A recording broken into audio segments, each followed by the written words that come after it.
خۆشەویستانە ئەم کاتتان شاد من ناسکە زاده بەخێر بێن بۆ بەرنامەیەکی نوێی ژیانی ژیرانە. بابەتی ئەم هەفتەیەمان سەبارەت بە ژیان لە ناو خانوویەکی زۆر بچووک.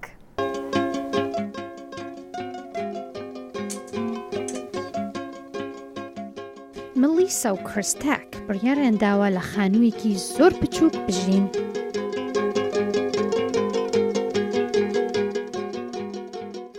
ملیسا دەڵێ دایک و باوکمان لە ئێمە زیاتر دوودڵ بوون سەبارەت بەو خانووە بچووکە و هێشتا باوەڕ ناکەن کە ئەمە ماڵی ئێمەیە. و دەڵێن چونکە ئێمە تەنها دوو کەسین ئەم خانووە زۆر باشە بۆمان وە فراوانیشە. خانووەکە تەنها 13 مەتر چوارگۆشەیە. So I don't have to worry about putting down roots in one. ئێمە هێشتا گەنجین و حەز دەکەین سەفەر و گەشت بکەین، بۆیە نامانەوێت لە شوێنێکی هەمیشەیی نیشتەجێ ببین. ئەو خانووە بچووکەی هەمانە ئێستا ئەو هەلەمان بۆ دەڕەخسێنێ. خانووەکەیان خانووی مۆبڵە، ئەو خانوانەی بنچینەی بە زەویەوە دانەکوتراوە و دەتوانرێت لە شوێنێکەوە بۆ شوێنێکی تر بگوازرێتەوە. دەڵێن هەمیشە پرسیاریان لێ دەکرێت چۆن دەتوانن لە شوێنێکی ئاوا بچووک بژین. ملیسا بۆمان چی دەکاتەوە کە دەڵێت من لە مۆتبەخ چێژ دروست دەکەم و ئۆفیسم هەیە بۆ کارەکەم و So this is my workspace. ژووری نووستنمان هەیە و حەماممان هەیە و هەروەها هەموو ئەو پێداویستیانەی کە لە خانووی تردا هەیە ئێمەش هەمانە.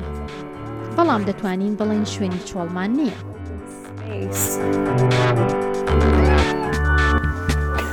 He definitely is the king of the town. باس لە پشیلەکەیان دەکەن کە ناوی سێتە کە پێیان وایە سێت پاشای ماڵەکەیانە.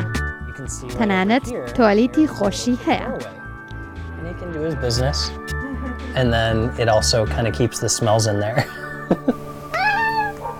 بیرۆکەی خانووی بچووک بۆیان هاتووە چونکە دەڵێن لە ماوەی 4 ساڵدا 58,000 دۆلاریان لە کرێی خانوو داوە.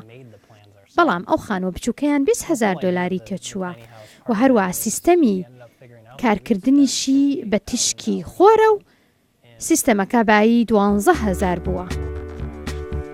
The house itself was around $20,000 and the entire solar setup was about $12,000. So we have just over لێرە زیاتر لە 1 کیلۆوات لە وزەی خۆر هەیە کە کەیبڵێکی درێژ بەژێر خانووەکەدا دەڕوات بۆ ئامێری گۆڕینی وزەی تیشکی خۆر بۆ کارەبا. کەیبڵمان هەیە بەستراوە بە بۆکسی باتریەوە. ملیسا و کریس لە ویلایەتی واشنتن دەژین لە باکووری ڕۆژ ئاوای ئەمریکا. و ناسراوە کە ئەم ویلایەتە هەوری زۆری هەیە. ئەمەش پێش دەگرێت لەوەی کە سوود لە وزەی خۆر وەربگرن لە کاتی زستاندا، بۆیە ڕۆژانە لەو وەرزەدا نزیکەی $1 بۆ کارەبا خەرج دەکەن. ئەمەش سیستەمی ئاوی ماڵەکەیە کە پیشانمان دەدەن و پێیان وایە ئەو ژیانیان وەکو ئەوە وایە لە سەیرانگە و کامپ بن. ئەو زەویەی خانووەکەیان لەسەرداناوە $300 مانگانە کرێی دەدەن. خۆیان خانووەکەیان دروست کردووە و 800 سەعات کاریان لەسەر کردووە و پێشتر هیچ ئەزموونێکی خانوو دروستکردنیان نەبووە.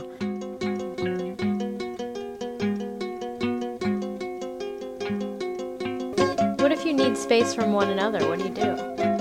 You actually open the front door and you walk out. خۆشەویستانم هەندێ سوودی تریش ژیان لە ناو خانووی بچووکدا بە بێگومان هەرزانترە و هەروەها دەتوانیت ژیانێکی سادا بەسەر بەریت و بێجگە لەوەش کە وەکو من تااقەتان نەبێ خانوو پاکبکەنەوە یاخود ماڵەکەتان پاک بکەنەوە بە بێگومان کە لە ناو ماڵێکی بچووکدا بژی پاکردنەوەی ئاسانترە. خۆشەویستانم بەم جۆرە هاتینە کۆتایی بەرنامەی ژیانی ژیرانە.